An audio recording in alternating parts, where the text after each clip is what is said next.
V'lokarti eschem li le'om. I will take you as a people, to me as a people, v'yisi lochem le'elokim. And I will be your God. V'datem ki ani Hashem motzi eschem elokechem, motzi eschem eretach sidlus Mitzrayim.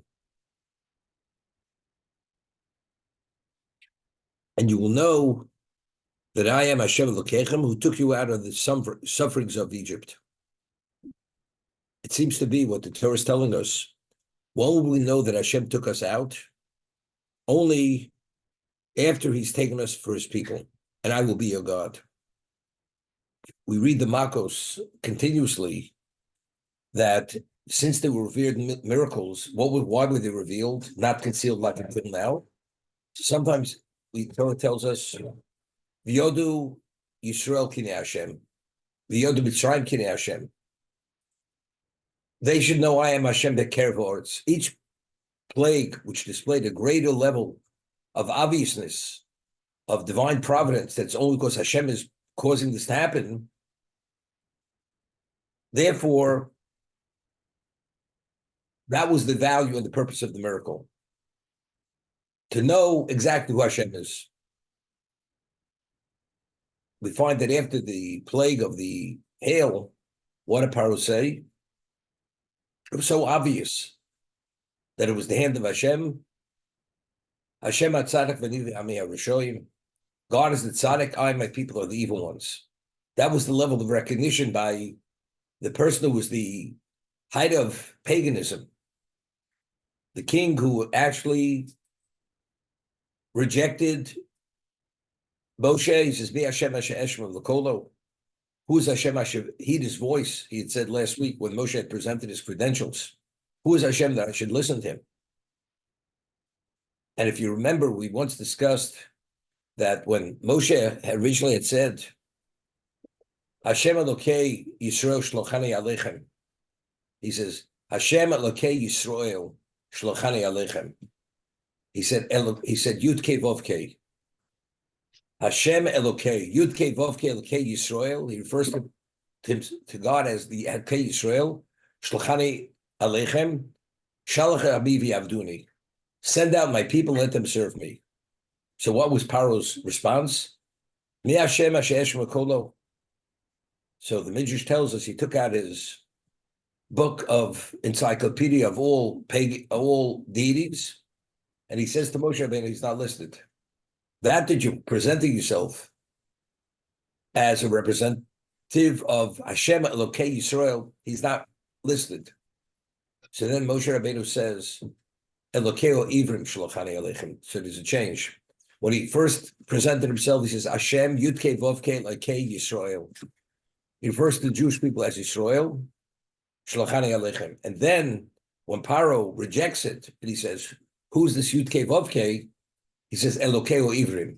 He drops the Yudke Vovke, and rather than saying the God of Yisrael, he says, Ivrim. Whatever Ivrim means, the Hebrews, the ones who came from the other side of the river. Now, what couldn't he accept? The whole concept of Yudke Vovke is that there's such a thing as beyond the finite. There's something which there's a spiritual realm. Yisrael, what does Yisrael represent? Yaakov was able to accomplish the impossible. He lorded over Esav and Lavan, and he defeated the angel. That means he transcended the angel.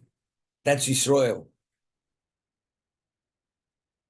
Elokim, or Elohim, that's powers. We have, the Torah tells us, we'll have Parshas Mishpot, Zovech Elokim Yochrom. One who brings a sacrifice to a deity, Yochrom, he deserves to be killed. So those are deities. Now, there's a famous Rambam, which we've discussed many times in the past, in the Hilchos Yesodei HaTorah. What is the basis for us to believe that God is the omnipotent one and there's nobody but God? Was it the miracles that Moshe performed in Egypt? Was it the splitting of the sea? Was it the moment? Was it the earth opened its mouth and swallowed Korach, Vadoso? He says no. He says anyone whose belief is based on miracles, ain't believe Dofi. It's considered fickle, a fickle belief. The reason why we believe Hashem is the omnipotent one, and he is the creator, and nothing happens only through him, because at Sinai, we prophesied face to face. And we know that God is who he is, not because someone told us, we heard about it, or was told to us.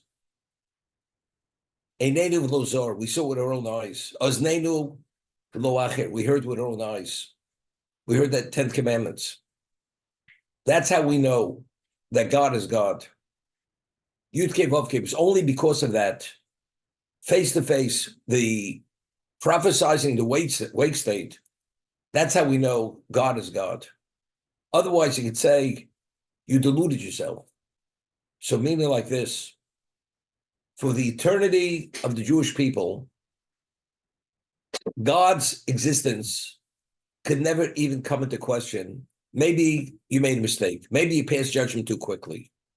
Meaning what was happening in Egypt at the moment, of course, Hashem displayed his hand. But the reality of who God is within our belief in our religion, it can never be questioned. Meaning everybody agrees, no question, as it says, all that. That's at the moment. But it has to be able to survive every question for eternity, that it's irrefutably fact that God is God. So how do we know? V'yodu v'yidatim ki Yedei Hashem Elokechem hamotzi eschem etachs sivum tzroyim.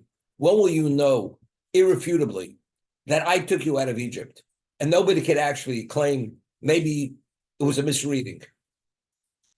When it's Lokach eschem lilom at Sinai, when he took us as his people, when he openly spoke to us, when we prophesied in the wake state, then vidatim Kenei Hashem Elokechem motzi eschem etachs sivum tzroyim. Only then you will know in retrospect that what you saw then and what you understood then was accurate and correct, and now it's irrefutable. Because once you see God, who God is, as it says, Tosas in Shabbos cites a midrash that Sinai, God opened the heavens and he opened the earth, the depths of the earth. He showed nobody exists other than him. So at that moment, it was confirmed. I said, beyond any doubt, irrefutable truth.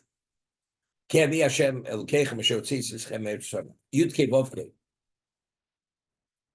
So what they saw in Egypt was Yud Kei Vav Kei. What Paro rejected initially says there's no such thing outside the realm of nature. The Makos, the plagues show there is. But you could say, maybe it's a power. Maybe it's not the all-encompassing power, which is Hashem.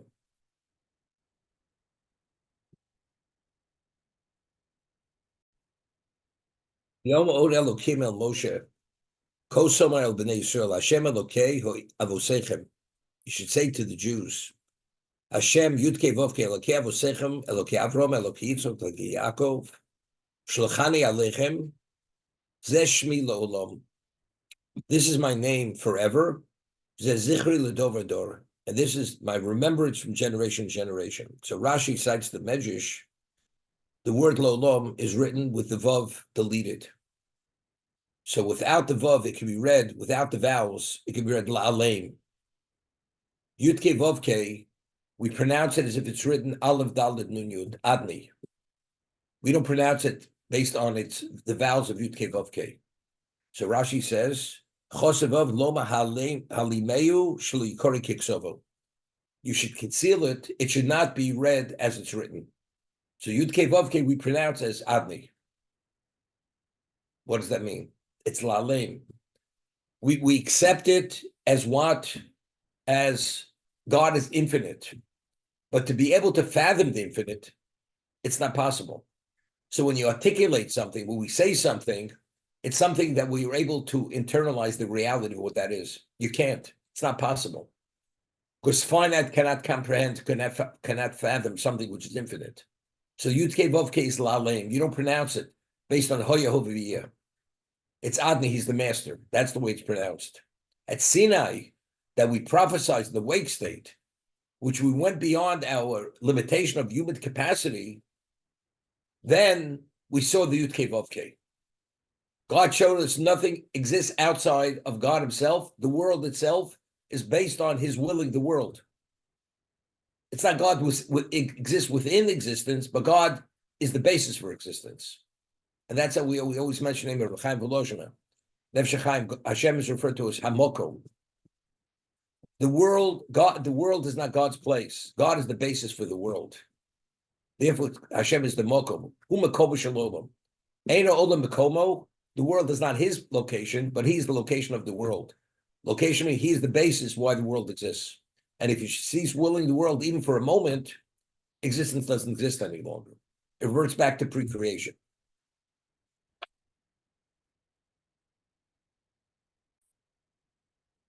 I'll bring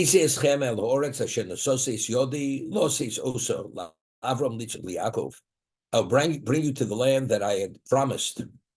He took an oath to give it to Avram, Yitzchak, and Yaakov. And I will give it to you. Morosha ani Hashem.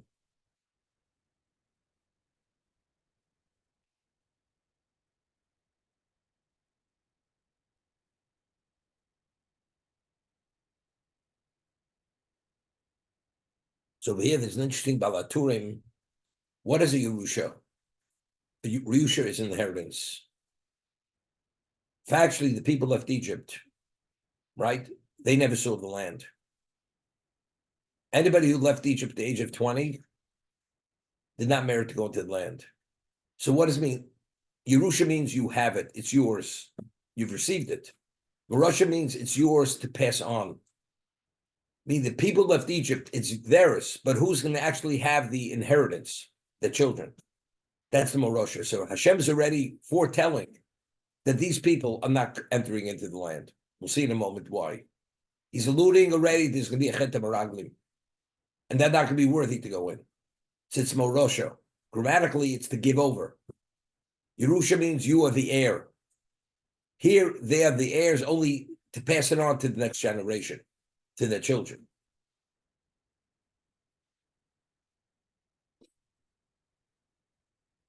You know, every day we say in Vayivorach David that who is Hashem? Ani Hashem Sheotzis. Where is it? Just one moment. The Mishnah Chuma that by the whole story by the word Kasdim, Avram Avinu was given a choice by Nimrod. Either you bow to the idol or you go into the kiln.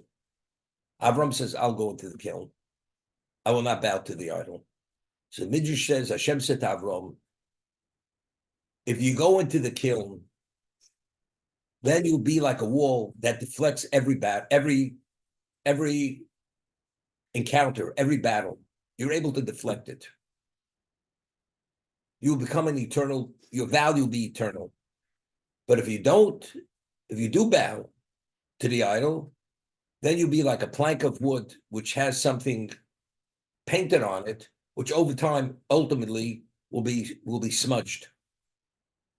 If you bow, you're temporary. You're not part of eternity. And if you don't bow, then you are like the Choma. As the Choma deflects all encounters, all approaches of battle, you'll be able to deflect everything. So Avram says, I will be like the Choma. I will not bow. I'm going into the fire. I'm going into the kiln. Now we say every day, Vayivorach David, Atu Hashem Elokim, Asher B'charta B'Avram. You Hashem Elokim who chose Avram, V'otzei so mi'or Kasdim. And you took him out of the kiln of Kasdim, V'samta Shmo Avraham. Although Avram did not become Avram till he was 99 years old. But the reason why he had the capacity to become Avraham, Avraham is the eternal person. He's the founding father of Klal Yisrael. Avram, as the Chazal tell us, is Gematria Ramach. It's 248. Avram is Bihi Baram, as the Maral said, based on the Midrash. Bihi Baram of the Osis Avraham. When Hashem created them, Avram was the beginning of a new creation. Avram, Avram, you took out of the word Kasdim. He was not Avraham. The Samta Shmo Avraham, and you placed his name to be Avraham, and you found his heart faithful to you. Okay, now what follows? What's the next paragraph we say? When he became Avraham, Hashem entered into a covenant with him to do what? Loses, it says, Haknani, Achiti, Amori, Aprizi, Abus, Vegoshi. Loses, Lazaro. Because of that, we inherited the land of Canaan. This is it. I will take you to the land that I promised to Avraham, Yitzchak, and Yaakov. To give it to you. It's to give to you. Because he was Avram, therefore, what does he represent? What does the land of Mitzrayim represent? This halacha, the law is Loschai Kol Neshama. We have to annihilate the nations of Canaan. Why do we have to annihilate them? Because they are the representation of evil. We are the counterforce to evil. We have to expunge the world from evil. As a result of that, because he was Avraham,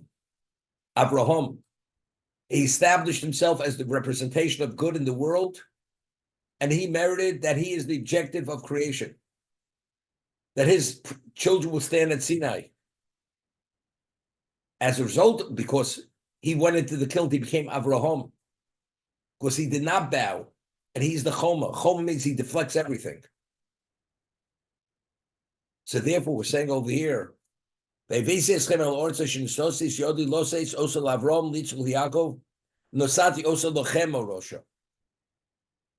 of who they were, therefore you are the recipients to actually to clear the land, to clear the world of this evil. That's the understanding.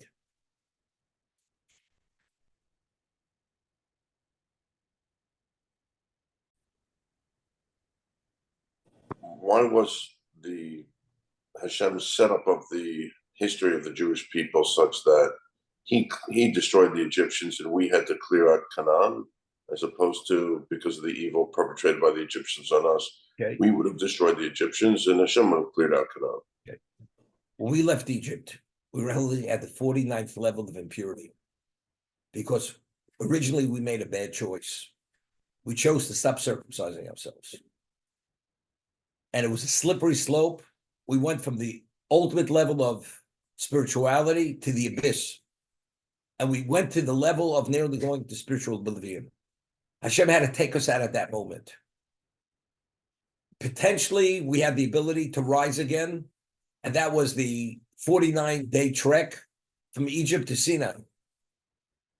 At day 50, we reached the pinnacle of our spirituality. And that's where we were worthy to be taken as the Am Hashem, the Goy Kodosh, to be given the Torah. Once we were established, at that time we had that capacity. We were the fully fleshed out representation of good in the world. Now we have the ability to counter all the evil. Until then, it was all potential. Because when we left Egypt, we were worthy to become that, but we were not that.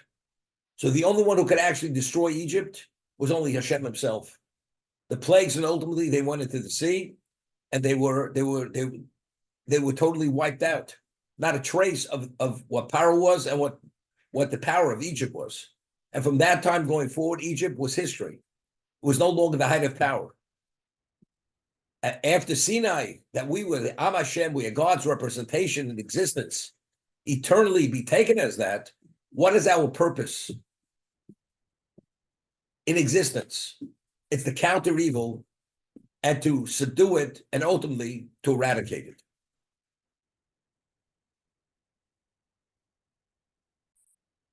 Yisrael api shechota Yisrael. A Jew, even if he sins, he's a Jew. Even if he becomes an apostate, a Jew becomes a pagan. He's still a Jew. The Jewish soul came about at Sinai. That can never change. The rest is called behavior. That's behavioral. Idolatry, rejecting the Torah, being a heretic, whatever that is. But who is the heretic? The Yisrael, the Goy Kodesh is the heretic. Before that, it wasn't the Goy Kodesh. We weren't the Goy Kodesh. We were not that holy nation. We were not the Mamlechus Kohanim. We weren't the kingly, priestly nation yet. That was seen that going forward. Only then did we have that value of representation of Kedusha, that our purpose is to counter the evil and to subordinate it and subdue it.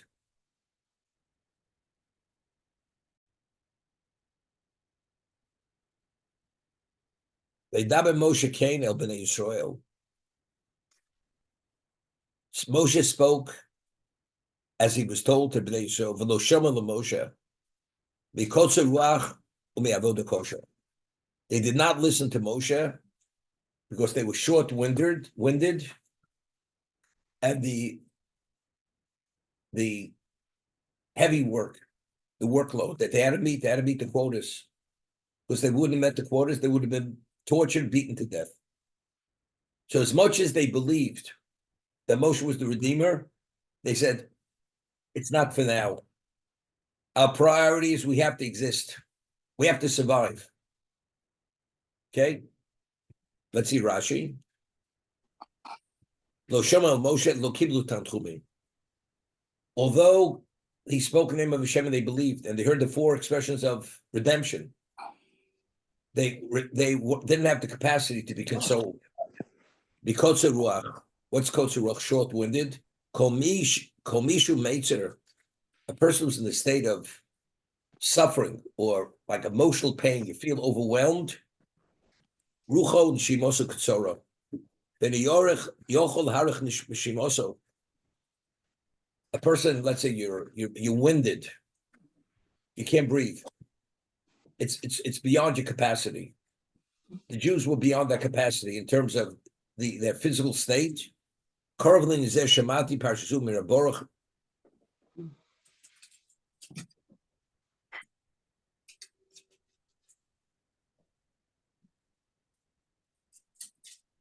Okay, not gonna do that right now.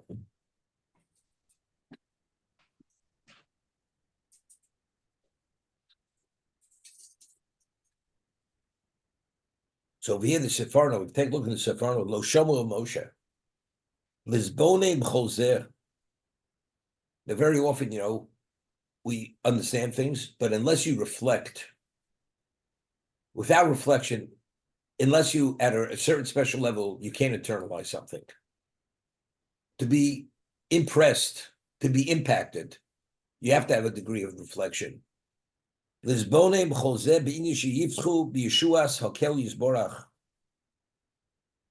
they should actually have faith in the salvation of Hashem. Hear this. If they would have had faith and believed what Hashem had said, it would have been considered righteousness to them. As it says Avram, when he was told he was going to have a son, it says it was considered a righteousness that he believed he was going to have a son. And then he merited what Hashem said, your children be like the stars of the heaven. If they would have believed here, meaning they would have internalized it and would have rejected it, and he says, that's why the land was not given to them. The land was given to the children. As the Baal Tumah, it's Morosho. He already foretold them that you're not going to be the actual heirs. You can inherit it to pass it on to your children, but you're not going to be the why. Because right now, if they would have believed and they would have internalized, they were reflected on it and been impacted, that would have been tzedakah. That would have been righteousness.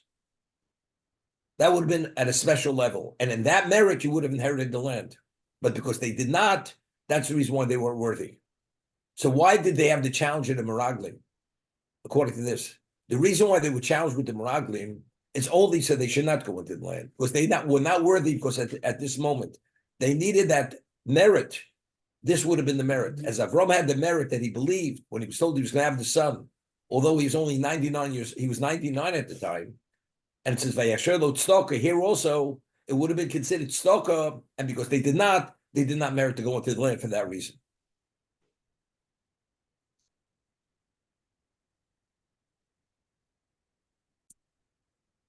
I learned it with Alan many years ago.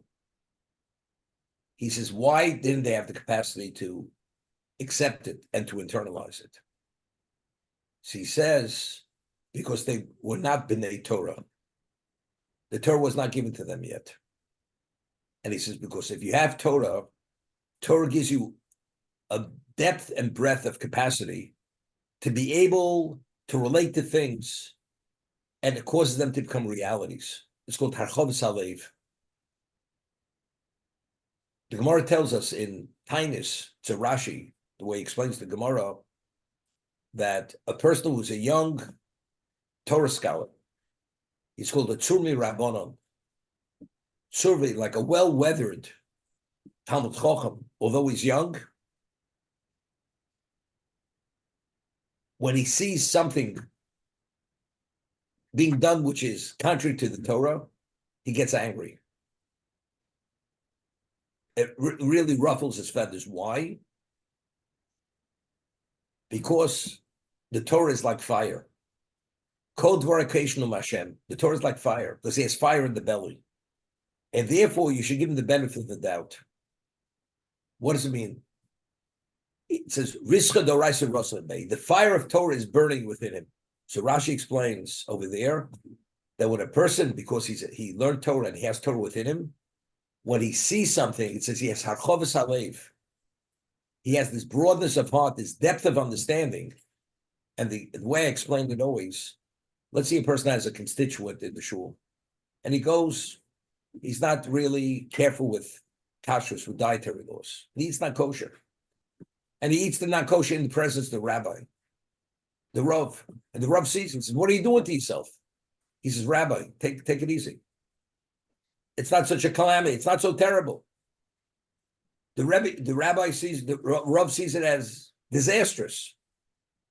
It's like a person is eating something and he's digging his grave with his fork. So the doctor says, what are you doing? You're killing yourself. When the person violates the Torah, the Talmud Chacham sees it's actually catastrophic what you're doing to yourself. Why does the Talmud Chacham see it? The other person says, take it with a grain of salt. It's not so terrible. Because Talmud Chacham has Torah, which is fire. Kol Dvar Keishnu Hashem said it's Rischa Doraisa Rosa Bey. It's the heat of Torah which is burning in it. Because he has such a breath, he has an understanding of what that is. He understands what that is. It's like you see a person about to walk before a bus and be crushed to death. The person is daydreaming. He doesn't understand where he's walking. He's walking to be killed. But the person who stands next to him, he sees what's going on. He can't deal with it. Because he sees the tragedy and the catastrophe that's about to happen. The Jews at this point were not B'nai Torah. This is Torah Chaim HaKodesh. They did not have Harchavas Halev, the same words. They didn't have that broadness and depth of heart, of emotion, that they saw it to have that great degree of value that they're willing to suffer anything because it's worthwhile, because the value of what that is. They had that blockage. I'll give you an example. A person's young and he has an opportunity to get a first-class education and make a difference in his life. And because he's young and immature, he doesn't appreciate the opportunity. And his father says to him, if you would only understand what this opportunity is, you would run after it. He says, Dad, but I got to work for so many years and this and that. But if you want an opportunity, it's worth every bit of effort, every bit of work to dedicate yourself. So the child doesn't understand it. The father understands it because of his experience of life, and he's mature. Yaakov worked 7 hard years for Rachel and Imenu. It was Yom HaChodim, literally slave labor. His father cheated him day in and day out.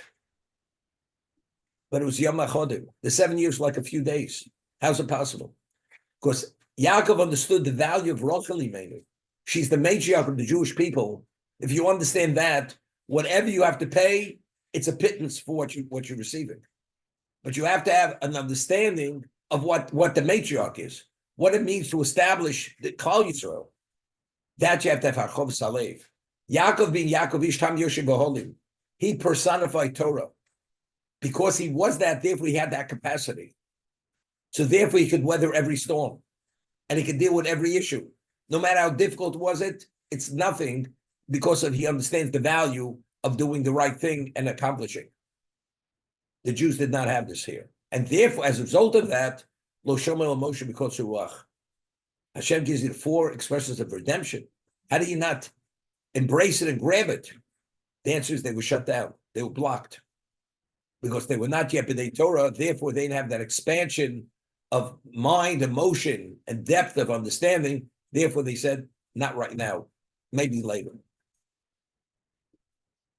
Rabbi, is it fair to say When Moshe came, there were code words. And these code words were part of the tradition. They knew that when the Redeemer will come, he will say, Pokod Yivkod. Pokod Pekadati, right? Pokod Yivkod. When you hear those words, that means you're going to be out the door soon. He is the Redeemer. Moshe said those words. This was passed on from Yaakov to Yosef, Yosef to his brothers, and throughout the generations in Egypt, it was passed on. When the Redeemer comes, he will say, Pokod Yivkod. And Moshe said those words. And he was accompanied with the revealed miracles to prove that he was the Redeemer. So what if you slaves? It's release time. You're going. You know, there's believing and believing. I'll give you an example. A person loves his father because he appreciates who his father is, what he did for him. And his father is being disgraced and beaten and being abused. And you could intervene and minimize it, but you'll suffer serious consequences. A person who truly loves his father, talk about one's child, you can't restrain yourself. Because of the love you have God for your child, God forbid such a situation should present itself, the person has to be harnessed that he shouldn't react. How do you not react? Your child is being tortured, God forbid. He's being abused. How do you can't? The person doesn't have the capacity to deal with it. That's how painful it is. The Jews at this point should have felt the same way, regardless of what you're going to do to us. We're not working. You don't produce the quota, we're going to be beaten. You can beat us, we're not working. We're free people, we're God's people. We're having to work stoppage. You're not going to force us. You find people, all these protesters, when they go for a cause, they lie down on the streets, they're run over by the tanks. You know, if you ever saw the 56th, in Hungary, when they had the revolution there in 1956, the communists came in with tanks.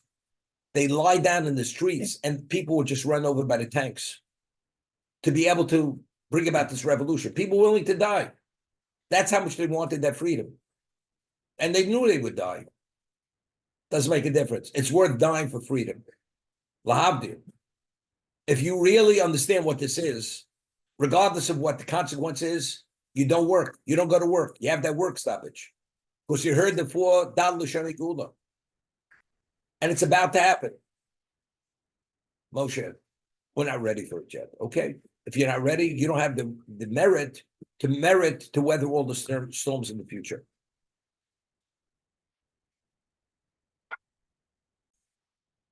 What's more difficult? To give your life al Kiddush Hashem or to live a life of Kiddush Hashem? Mark, you hear the question. Give your life for Kiddush Hashem or live a life for Kiddush Hashem? When you give your life for Kiddush Hashem, it's a one-moment decision. once your life is taken, it's over. To live your life, Kiddush Hashem, every moment you have to meet challenges and the struggles. It's more difficult to live a life of Kiddush Hashem than die Kiddush Hashem. Because the moment you die, it's over. You've done. Kiddush Hashem, day in and day out, you have to meet those challenges and suppress many things and succeed. Day in and day out. It's easy to just check out. When they went into the desert, what's the issue? We have faith. God will take care of us. Worst the worst, we'll die. Here we're being beaten. If you don't meet the quotas, you're going to be beaten. That's something I have to experience at this moment. You know something, if that's the case, let it wait. The Gula could wait. It's like a wait and see game. Wait and see. That's the difference.